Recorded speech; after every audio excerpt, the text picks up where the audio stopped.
હિંમત તો કરવી જોઈએ. હા કરાય, એક વખત કૂદકો મારી દેવાનો. કરું.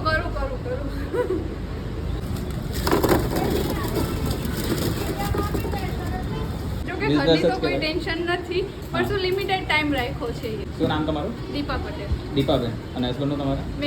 મેહુલભાઈ. કેટલા ટાઈમથી સ્ટાર્ટ કરેલું છે? 2 વર્ષ થયા. 2 વર્ષ થઈ ગયા? હા. અહીંયા છે સેવપુરી, દહીંપુરી, પાણીપુરી, રગડાપુરી. અચ્છા. 4 આઈટમ છે અમારી. 2 વાગે અહીંયા આવીએ, પાછળ જ બનાવીએ છીએ, અહીંયા જ કિચન છે. અચ્છા. એટલે બપોર સુધી છોકરાઓનો ટાઈમ આપો. તો ઘરનું જમવાનું અને બધું સાંજનું મમ્મી બધું કરે. અચ્છા. જો કે મમ્મી છે એટલે અમે કરી શકીએ છીએ. હા. તો આપણાથી થાય. બાકી ભાઈ આ જ જમવું પડે. હા, પછી અહીંયા ગોદડું ઓસીકુન ગાલું અહીંયા જ રાખું. 2 વર્ષ પહેલા મારા હસબન્ડ પ્લાસ્ટિકમાં જતા હતા, હું સિલાઈ કામ કરતી. પછી વિચાર્યું કે ના કરવું છે તો ખાણીપીણીનું જ કરવું છે. કપડામાંથી ખાણીપીણીમાં આવી ગયા. ડાયરેક્ટ જોબ કરીએ તેમાં કઈ આગળ તો વધાય નહીં, ફ્યુચરમાં કાંઈ નહીં કે એમ કે તમે લિમિટેડ જ રહો. 15,000 પગાર એટલે 15,000 પગાર જ. વધીને 10-12%, 15% વધે. તો વધીને 20,000 થાય ને અત્યારે એટલી મોંઘવારી છે કે તમારે 20,000માં પૂરું ન થાય. અમદાવાદમાં તો કાંઈ નથી. અને વિચાર્યું કે ના કરવું છે તો પછી આ ખાણીપીણીનું જ કરવું છે. તો લેડીઝોને એમ જ કહું છું કે ઘરકામ સિવાય પણ આ કરવું જોઈએ. જો પાછળ કોઈ સપોર્ટ કરવા વાળું હોય, મારા મમ્મી પપ્પા છે, મારા સાસુ સસરા છે, તો મને ઘરની કોઈ ટેન્શન ના રહે. જો એવું કોઈ સપોર્ટ કરવા વાળું હોય તો ડેફિનેટલી બિઝનેસ કરવો જોઈએ. હા, પણ બિઝનેસ કરો તો એક વસ્તુનું ધ્યાન રાખવું કે ઈમાનદારી અને ક્વોલિટી, 2 વસ્તુ આપવાની. એવું નહીં કે ભાઈ ચલો આજે મેં પાણી 10 લીટર બનાવ્યું, પબ્લિક વધી ગયું તો હું 5 લીટર સાદું પાણી નાખી દઉં, એવું નહીં. ના પાડી દેવાની, વસ્તી કરી દેવાની. કસ્ટમર બીજી વાર આવશે, પણ જો એકવાર ખરાબ ખાઈ લીધું તો એ બીજી વાર નહીં આવે પાછું. ના, એ ના જ આવે ને. હું પણ ના જાઉં ને. એટલે બની શકે તો કરાય. બિઝનેસ સારું છે, આગળ વધાય. ઇન ફ્યુચર આપણે સારું, છોકરાઓને સારું. હિંમત તો કરવી જોઈએ. હા કરાય, એક વખત કૂદકો મારી દેવાનો.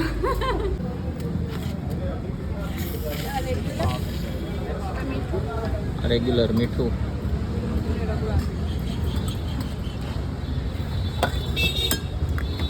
રગડો અલગથી આપો છો? એ જોતો હોય તો મળે કે કઈ રીતે? ના જેટલો અનલિમિટેડ. આ પાણી નથી, આ રગડો છે આની હારે, અને એની સાથે આ મીઠું પાણી અને આ તીખું પાણી. જો ભાઈ આ છે મસાલાવાળી પૂરી, જે બટેટાના મસાલા અને એની સાથે છે, અને આ છે અલગથી રગડો. જ્યાં જોયું હશે ત્યાં રગડા પૂરી ડાયરેક્ટ આપતા હશે, પણ અહીંયા રગડો અલગથી આપવામાં આવે છે. ગરમા ગરમ ફૂલ રગડો છે, એની સાથે તીખું અને મીઠું અને લસણવાળું 3 પાણી હોય છે. તીખું પાણી ટ્રાય કરીએ.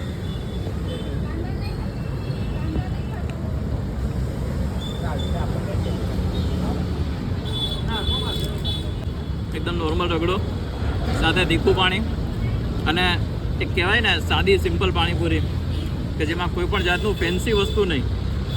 બટેટાનો મસાલો, તીખી ચટણી અને તીખું પાણી, મીઠું પાણી, લસણનું પાણી અને રગડો અલગથી. જેટલો નાખો એટલો નાખો, અને એકવાર પૂરું થઈ જાય તો બીજી વાર પણ પાછું આપે છે. તો હું તો રિકમેન્ડ કરું, જો તમે આ એરિયામાં હો તો એકવાર તો ટ્રાય કરો. કારણ કે અત્યારે જેટલી ફેન્સી વસ્તુ સ્ટાર્ટ થઈ ને સામે સિમ્પલ વસ્તુ એટલી ઓછી છે.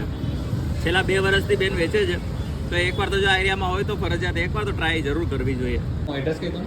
સૌરાષ્ટ્ર પાણી, ઉપવન કોમ્પ્લેક્સ, 13 નંબર, દુકાન નંબર 13, ઉપવન કોમ્પ્લેક્સ ભવાની ચોકી પાસે. અને એરિયા નિકોલ, અમદાવાદ. હા, અમદાવાદ. 7:30 થી 8:30 વાગે. સાંજે 4:30 થી 8:30. 8:30 પૂરું. હા, ઇનો. તો બસ વિડીયો સારો લાગે તો લાઈક, કમેન્ટ, શેર કરો તમારા મિત્રો સાથે. વધુ વિડીયો જોવા માટે અમારા પેજને ફોલો કરો ના ભૂલતા. મળીએ નવા વિડીયોમાં, નવી જગ્યાએ, નવા સ્ટ્રીટ ફૂડ વેન્ડરની સ્ટોરી સાથે, કાઠિયાવાડી થાળ સાથે. યા તો ફરીથી કોઈ નવા સ્ટ્રીટ ફૂડ વેન્ડરને સપોર્ટ કરવા માટે. ત્યાં સુધી બાય.